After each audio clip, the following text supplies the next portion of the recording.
Hey guys, Marley Page coming to you here. Going to talk a little bit about hypertension in the clinic setting specifically. Hypertension is prevalent worldwide, and as providers, we're all aware of this, and especially the complications throughout the US. Through both state and federal programs, access to medications is relatively simple here in the US. Patients who cannot afford antihypertensives are eligible for programs that provide these free of charge. Simple options such as drug discount cards help alleviate this burden as well. So as a prescriber, you may be used to having to choose medications for your patients based on insurance coverage or eligibility. My point in prefacing with all of this is to encourage you that when working in developing countries, the mindset is similar. Working with what is available to provide the best coverage to our patients on the fields. So a lot of what you will hear in this class is catered to the RN working in our clinics. Many of our RN providers may not be as familiar with the ins and outs of prescribing. This is to be expected, and by no means would we ask for you to work outside of your scope of practice. With that being said, it is essential for the RN to be familiar with the process and be able to recommend treatment modalities independent of the advanced provider.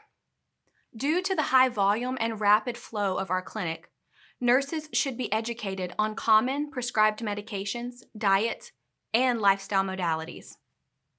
This is all very basic, and you may be asking yourself, do I need to continue to watch? Please do so, because I would like to break down more specifics to our clinics. At Medical Missions Outreach, we believe it is essential to maintain quality standards of care in a developing nation, just as those you use here in the US. How do our clinics work? We start with a BP measurement. So at the start of our clinics in the triage area, patients will have their BP assessed. This number will be recorded in the patient information sheet that you will receive. It is important to keep in mind that many of these patients have walked to the clinic or have been standing in line for many hours. So realize that this is not an ideal environment for BP assessment. So when initially evaluating your patient, if you notice a high BP, I suggest allowing a moment of rest prior to reassessing. Obtaining a proper medication, diet, and lifestyle history then becomes essential. So diet.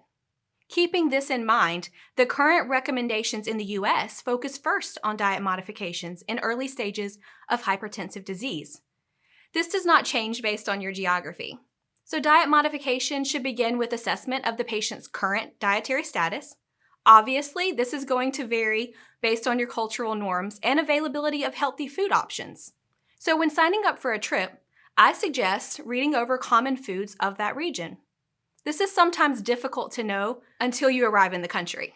So once you have arrived in country, ask your clinical lead or the local missionary what some of the cost-effective and easily obtained heart-healthy foods are. Many patients are utilizing a high-sodium diet because of convenience and affordability. So this is where education comes in. Education is essential at MMO. We try to staff a patient education area on every trip, and ideally, this team member has become familiar with the geographic area. Please direct your hypertensive patients here.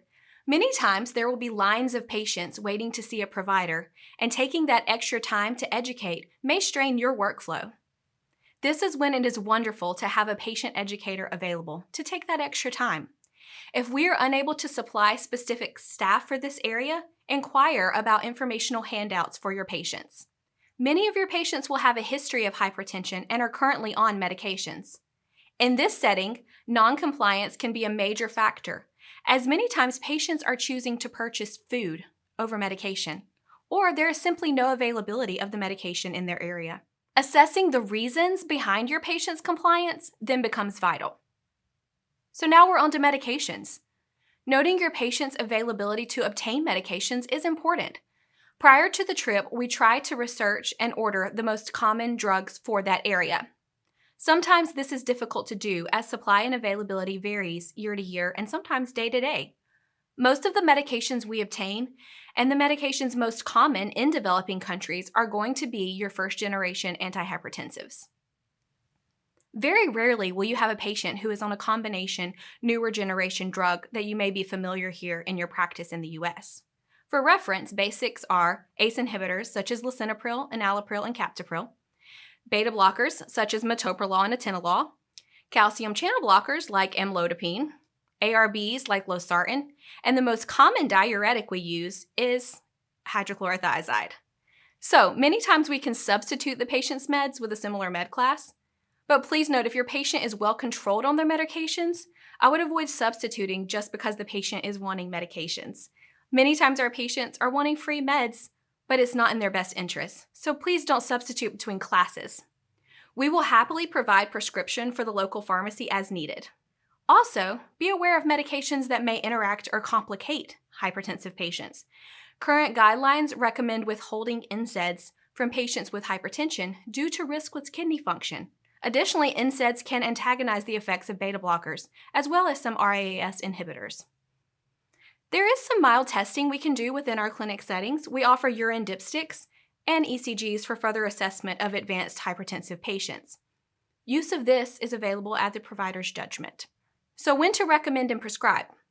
Following JNC-10 guidelines, patients with a BP 140/90 and above are considered stage 2 hypertensive and are at risk for cardiovascular complications.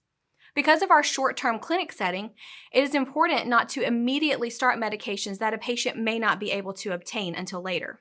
If you note a BP greater than this level, treat on a case-by-case basis. RNs should be consulting advanced providers prior to initiating blood pressure meds. All providers may seek advice from our clinical lead in the pharmacy area for specific drug questions. For advanced uncontrolled hypertension and hypertensive crises, follow with your clinical lead or the physician on the trip on advice on how you can proceed. Advanced providers, please note, we will try our best to work with the local community resources to obtain help for these patients. The International Society of Hypertension has published guidelines that are very helpful, which I have attached in this class. The World Health Organization released similar guidelines that are helpful on a global scale. If you need a refresher in hypertensive guidelines or find yourself unfamiliar due to your specialty, I encourage you, read these articles in entirety. Thank you for helping provide quality care for our patients on the field.